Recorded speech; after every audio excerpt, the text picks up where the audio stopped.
शहर की लुगाई गांव को आई। मधु शहर में रहने वाली पढ़ी लिखी मॉडर्न लड़की है। वो और पवन साथ कॉलेज में पढ़ते थे। धीरे धीरे उन दोनों में प्यार हो गया। पर पवन गांव में रहने वाला एक साधारण सा लड़का है। मधु के पिता हमेशा उसे ये बात कहकर ताना देते हैं, तुम वहां गांव में कैसे एडजस्ट करोगी? शादी करके तुम गांव तो चली जाओगी, पर अपनी सारी मॉडर्न सोच और चीजें यहाँ शहर में ही रख कर जाना। ये सुनकर मधु को बहुत गुस्सा आता है। तो क्या हुआ अगर वो लोग गांव के हैं? मैं वहां जाकर उस घर को बिल्कुल शहर की तरह बना दूंगी। शाम होते ही मधु पवन को वीडियो कॉल करती है। अच्छा हुआ तुमने वीडियो कॉल कर लिया। हाँ, मैं तुम्हें आज अपनी माँ से मिलाता हूँ। अरे बिट्टू, क्या कर रहा है?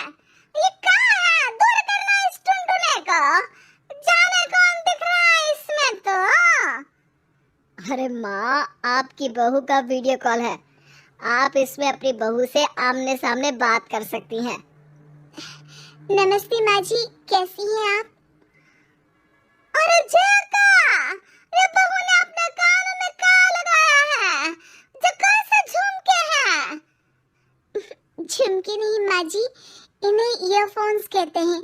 इससे सामने वाले की आवाज और अच्छे से आती है। मैं आपको भी ला कर दूंगी। अरे नहीं नहीं, हमें नहीं ना चाहिए। हमारा कान बिल्कुल ठीक है। हाँ। माँ जी की ये बातें सुनकर मधु को अपने पिता की बातें याद आ जाती है और वो उसी वक्त ये ठान लेती है कि वो अपने ससुराल को एकदम मॉडर्न ससुराल बनाकर रहेगी। कुछ दिन बीत जाते हैं। पवन और मधु की शादी हो चुकी है। आज मधु का अपने ससुराल में पहला दिन है। माँ जी, मैं आपके लिए एक तोहफा लाई हूँ। अरे इतना बड़ा तोहफा! अरे कहाँ लाई है रे इस बड़े से बक्से में? मधु बॉक्स खोलती है। ये क्या है? ये वैक्यूम क्लीनर है। मैंने आपको झाड़ू लगाते हुए देखा तो सोचा अब आपका काम आसान हो जाएगा। और वाह बहुआ, तूने मुझे झाड़ू लगाते हुए देखा तो तू मेरे हाथ से झाड़ू लेकर खुद भी तो लगा सकती थी ना। पर नहीं, तूने तुझे मशीन लाकर मेरे हाथ में दे दी कि ये काम हमेशा मैं ही करूं। ये आजकल की शहरी छोरियां बिल्कुल नहीं बदलेगी। मधु को मन ही मन गुस्सा आता है, पर फिर भी अपना गुस्सा भूलकर मधु माँ जी को वैक्यूम क्लीनर इस्तेमाल करना सिखाती है। अगले दिन मधु सुबह उठती है तो ये आंगन में से कैसी आवाजें आ रही हैं? मधु दौड़ती दौड़ती आंगन में जाती है और देखते ही चौंक जाती है। अरे माँ जी, ये आप क्या कर रही हैं? और वो कहाँ है ना? सुबह मैं जब कुआं से पानी निकाल रही थी तो मेरे कान की बाली उसमें गिर गई थी। तो ये तेरा वैक्यूम ना सारी चीजें अपनी तरफ खींच लेता है ना, तो मेरी बाली भी तो निकाल ही देगा। उसी की कोशिश कर रही हूँ, पर न जाने क्यों अब ये चालू ही नहीं हो रही तेरी मशीन। अब वो चालू होगी भी नहीं। पर अब कुएं में से पानी निकाल क्यों रही थी? अरे कमाल करती हो ना बहू।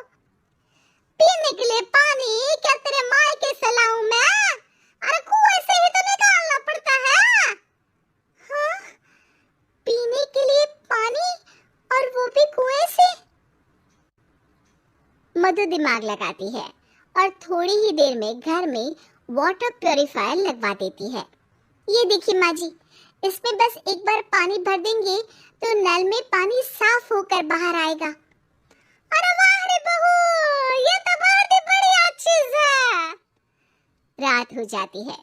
मधु जैसे ही प्यूरिफायर का नल चालू करती है तो वो अचानक से फट जाता है और सब जगह पानी पानी हो जाता है।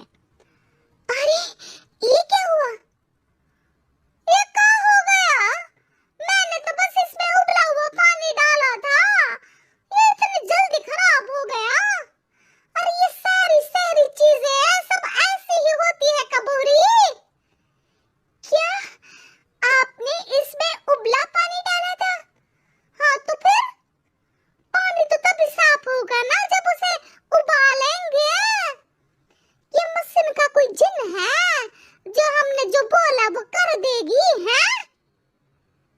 मधु को बहुत गुस्सा आता है।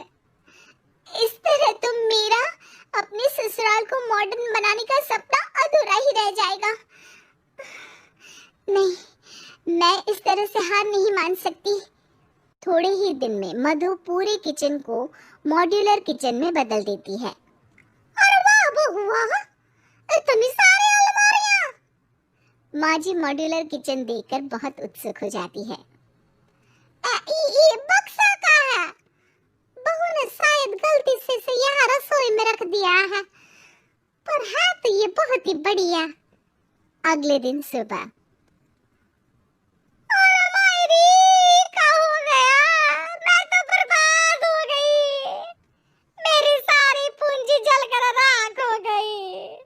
हे राम, अब मैं क्या करूं?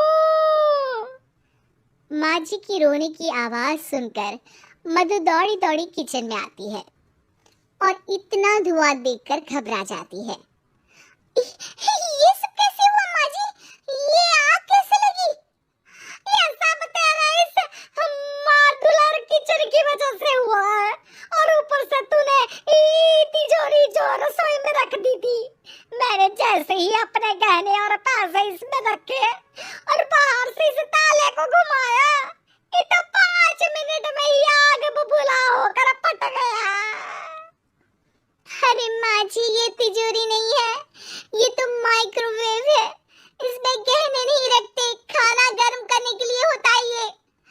और ये जो आपने घुमाया ना, ये ताला नहीं है, आपने इसके टेम्परेचर को फुल कर दिया, इसलिए फट गया।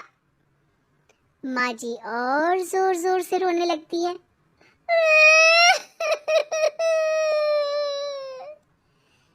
मधु सर पीट लेती है और कसम खाती है कि अब ससुराल को मॉडर्न बनाने की कोई कोशिश नहीं करेगी। मुझे माफ कर दीजिए माँ जी, आप जैसी हैं वैसी ही ठीक है। मधु को अपने पिता की कही बात याद आ जाती है और मधु वापस घर और किचन को पहले जैसा ही कर देती है।